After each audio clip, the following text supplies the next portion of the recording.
السلام عليكم ورحمة الله وبركاته. السلام عليكم ورحمة الله وبركاته. بسم الله الرحمن الرحيم. حمدا وثناء وشكرا لله رب العالمين. صلاة وسلاما دائما متلازمين على سيد الأنبياء والمرسلين سيدنا ومولانا محمد وعلى آله وأصحابه أجمعين ولا حول ولا قوة إلا بالله العلي العظيم. أما بعد. Ma'asyiral muslimin, bapak-bapak dan ibu-ibu, jamaah salat subuh Masjid Qasrul Mulia rahimakumullah, dimuliakan Allah Subhanahu wa taala. Amin ya rabbal alamin. Alhamdulillah, kita sangat kehadiran Allah Subhanahu wa taala malam ini, hari ini, pagi ini kita ditakdir oleh Allah dapat melaksanakan perintah Allah yang termulia dalam hidup ini. Itu kita salat subuh berjamaah. Mudah-mudahan amalan kita di bulan Ramadan ini khususnya, dan semua amalan kita dan sunnah kita, amalan wajib kita betul-betul diterima Allah Subhanahu wa taala. Amin. Ma'asyiral muslimin rahimakumullah, saya perlu meluruskan sedikit, mohon maaf. Beberapa tahun yang lalu sudah pernah saya sampaikan pada kesempatan kuliah subuh ini juga, kalau tidak salah ingat saya, bahwa nama masjid ini adalah Qasrul Ubudiyah. Memang ada multi makna. Qasrun itu bisa bermakna qasar, menyingkat salat, qasrul salat. Tapi juga bermakna multi, berganda maknanya. Itu qasrun itu adalah tempat atau istana. Kalau kita buka kamus di Al-Marbawi itu maknanya dua, bisa bermakna qasrun itu memang adalah qasar, singkatan atau pemendekan. Kemudian bermakna juga qasrun itu adalah tempat atau istana yang megah gitu. Jadi kalau dihubungkan dengan al-ubudiyah itu adalah peribadatan, berarti tempat ibadah. Qasrul itu adalah tempat ibadah, istana, tempat melakukan kita ibadah pada Allah Subhanahu wa taala. Dengan demikian mungkin bisa kita luruskan. Jadi bukan memendekkan ibadah, tidak. Karena ibadah tidak boleh dipendek-pendekkan kecuali yang memang syar'i. Seperti kita qasr shalah itu, kerjakan sholat dengan dikosor, itu ada syar'inya, ada aturannya, ada dalilnya. Tapi kalau dikaitkan dengan qasrul itu adalah dengan ubudiyah, dengan pemendekan ibadah, itu rasanya kurang pas ya. Mohon maaf, saya luruskan karena sudah berkali-kali disampaikan dalam kesempatan subuh ini. Jadi kita rasanya kurang pas gitu di hati, itu kok maknanya apa, Qasrul di mana seperti itu, rasanya kok nggak enak di hati itu.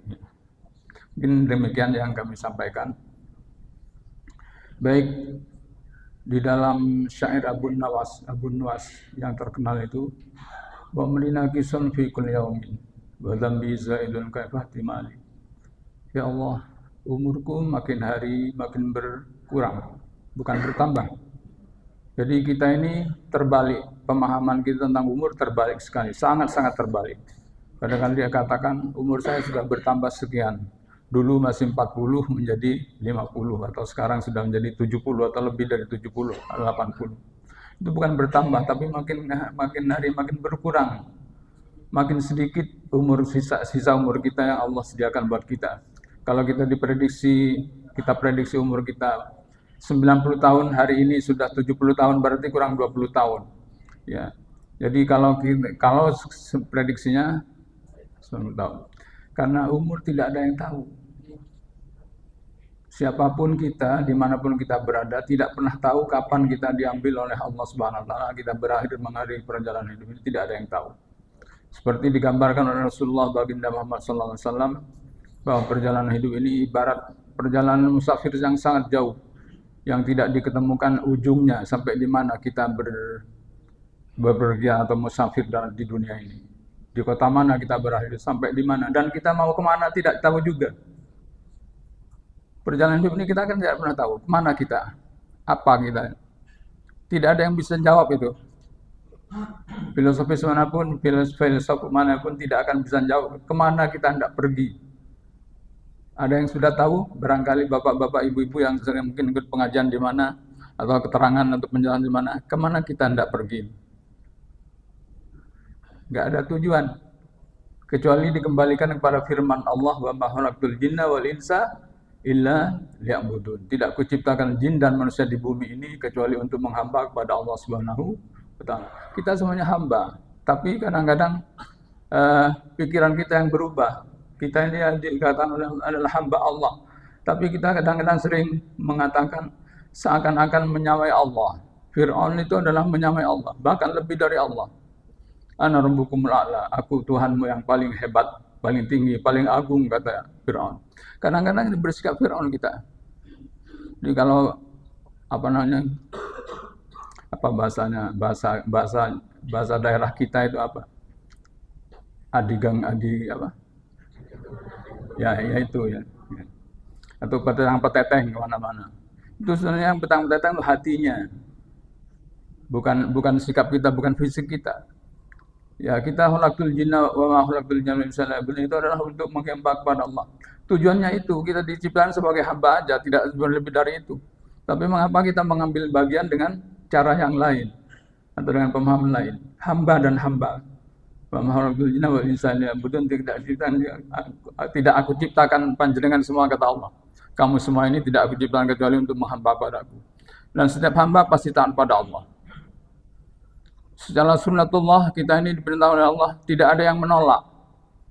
Fisik kita diciptakan oleh dulu pada waktu kita masih muda, betapa gagahnya kita, betapa segar bugarnya kita, betapa bugarnya kesehatan kita. Tapi kita kan makin hari makin menurun, makin berkurang. Itu sunnatullah. Tidak ada yang bisa nolak itu. Ingin gagah seperti umur 40 kembali, yang sekarang sudah 70 ingin 40, nggak bisa. Taat pada Allah itu. Jadi hamba ini, setiap hamba yang diciptakan Allah pasti taat pada Allah secara sunnatullah. Tapi secara sikap hati kita atau hati manusia itu sering berubah. Tergantung siapa yang memberikan informasi. Kalau informasi dari iblis, ya ikut iblis. Jadi yang tidak tunduk pada Allah itu hanya iblis dan setan dalam hati kita. Setan di mana? Kita tidak pernah tahu juga setan ada di mana. Ya, yang jelas ada di mana-mana. Ya. Tapi ada di mana? Kita seringkali mengatakan kalau kita gagal melakukan kebaikan, wah digoda setan. Tidak digoda setan. Sepertinya kita yang berkorelasi dengan setan. Tidak pernah ada setan itu mampu. Kata Allah dalam firman-Nya, alladzi yuwaswisu fi sudurin nas. Itu setan itu pekerjaannya hanya memberikan waswas. Waswas itu artinya keraguan-raguan, membisikkan sesuatu yang sampai di situ aja, tidak sampai merubah itu. Nabi Adam digoda dengan dan Ibu Hawa itu digoda, itu kan hanya digoda. Tapi Ibu Hawa yang tidak kuat, bukan dijerumuskan ya, tapi digoda aja,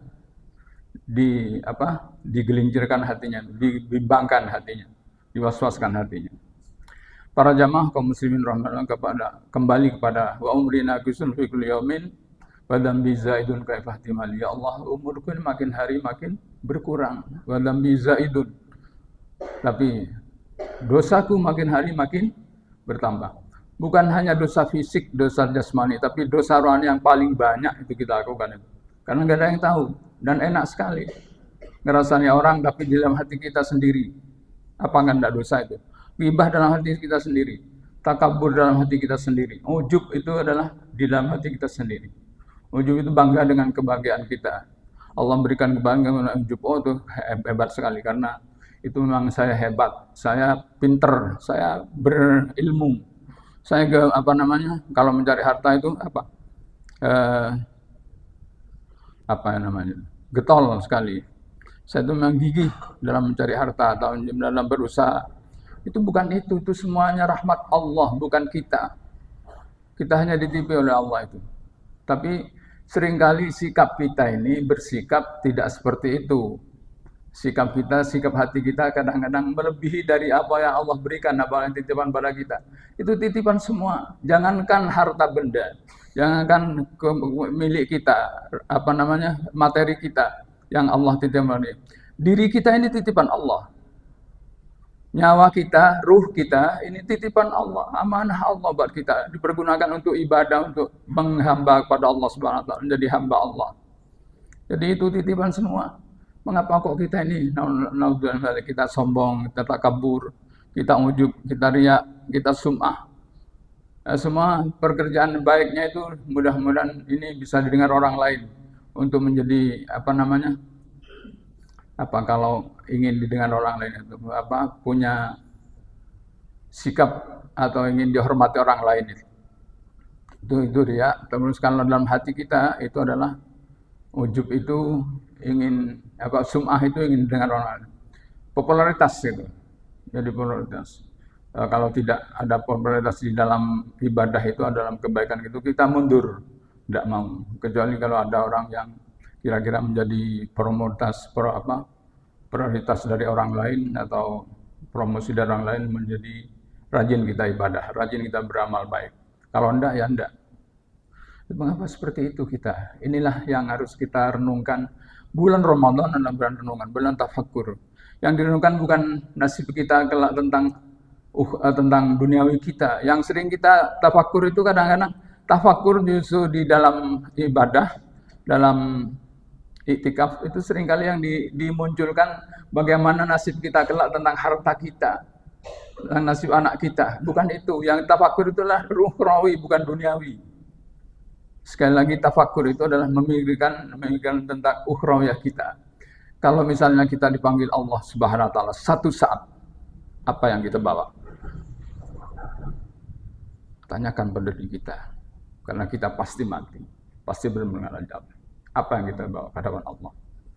Dosa kita pada orang tua kita, dosa kita pada sesama kita, dosa kita kepada Allah, tentang ibadah kita, tentang perintah Allah yang tidak dilakukan dengan baik, tentang kita melanggar aturan-aturan Allah. Tanyakan pada diri kita sebelum kita dipanggil Allah. Siapkan itu semuanya. Itu tafakkur. Berpikir tentang ukhrawi. Kalau pikir duniawi itu nggak akan habis, nggak akan pernah nggak ada ujungnya. Itulah duniawi. Berapapun yang Allah berikan, rahmat Allah itu tidak pernah puas kita. Diberi hari ini misalnya mobil baru satu, pasti ingin yang kedua. Orang ini kalau dua bisa tidak gantian dengan anak saya, dengan keluarga saya, bisa satu-satu. Sudah punya dua, anaknya juga, kalau anak tiga ingin dibelikan mobil semuanya, tiga-tiganya.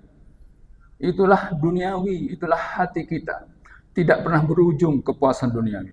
Tidak akan pernah ketemu sampai di mana kita bakal puas. Kecuali kata Rasulullah, itu kalau kita sudah masuk ke liang lahat, itu baru puas. Artinya sudah hati kita nerima segala-galanya. Kaum muslimin, bapak-bapak, ibu yang terhormat, marilah kita betul-betul merenungkan. Merenung dan merenung. Bulan Ramadan ini adalah bulan hikmah dari Allah Subhanahu wa taala untuk digunakan sebagai rest area kita. Rest area kehidupan kita. Berhenti sejenak, jangan terus-menerus menuju ke depan, kata Rasulullah. Dalam perjalanan hidup jangan terus-menerus ke depan memikirkan harta dan harta, dunia dan dunia yang kita pikirkan.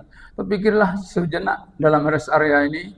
Waktu istirahat ini, istirahat dari tidak makan dan minum seharian ini, pergunakan untuk berpikir banyak tentang apa yang akan kita bawa ke hadapan Allah. Nasib kita kelak di akhirat seperti apa?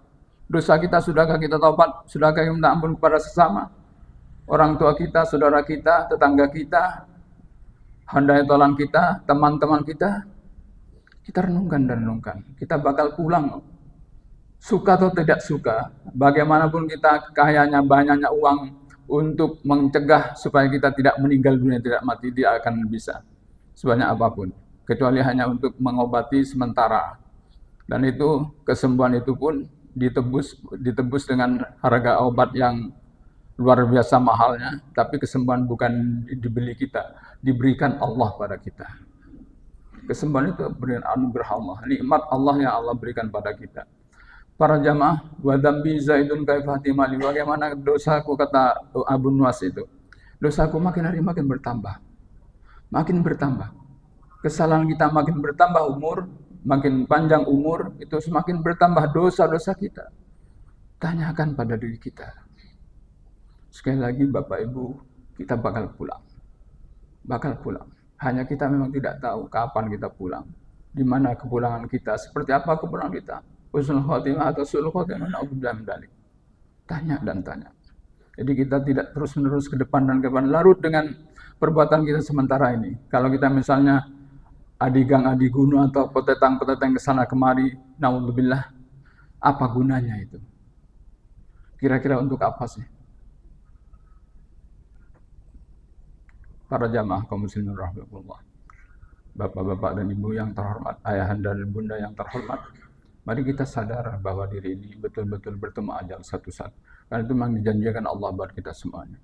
Allah sudah menjanjikan kulam sundaikul maut, setiap diri pribadi kita bakal ketemu maut.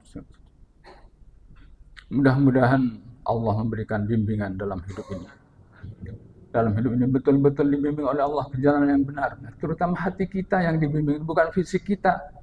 Yang kita butuhkan bukan fisik kita. Bimbingan itu bimbingan rohani kita. Karena fisik itu hanya tempat bersemayamnya ruh kita.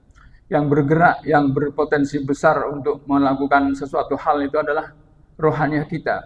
Apa kata rohani kita? Kalau kita misalnya rohani mengatakan A, pasti jasadnya itu fisiknya akan mengatakan, akan berjalan sesuai dengan yang kehendaki oleh rohaninya, yaitu A. Apapun itu rohani kita yang bertanggung jawab kelak di hadapan Allah itu bukan fisik kita, tapi jasad, tapi rohani kita. Karena itu hidup selama-lamanya, tidak pernah putus, tidak pernah mati. Itulah ruh. Kembali ke hadapan Allah di tempat yang mana kita kelak. Sesuai dengan hari ini kita melakukan apa. Rohani kita itu dipanggil oleh Allah ke hadapannya. Nanti semuanya berkumpul di alam barzah untuk menghadapi mahsyar satu saat. Itu kapan mahsyar juga rahasia Allah. Kapan kiamat rahasia Allah. Kapan kita mati rahasia Allah. Semuanya dirahasiakan oleh Allah Subhanahu wa taala. Karena dirahasiakan kita diperintah untuk berlomba-lomba mencari kebaikan. Melakukan amal yang terbaik untuk sanggup kita, bekal kita pulang ke hadapan Allah. Kata Allah, wa tazawwadu, hendaklah kamu bersiap-siap. Fa inna khairaz zadi taqwa, sungguhnya persiapan bekal yang untuk pulang ke hadapan Allah adalah takwa pada Allah. Puasa Ramadan adalah la'allakum tattaqun, untuk menjadi orang beriman dan bertakwa pada Allah Subhanahu wa taala. Renungkan perjalanan Ramadan sudah insyaallah hari ini hari ke-17. Hari 17. Apa yang terjadi? Apa yang terjadi dalam diri kita? La'allakum tattaqun, tinggal separuh, kurang dari separuh perjalanan ini. Apa yang telah terjadi 16 hari yang lalu itu atau 17 hari dengan hari ini?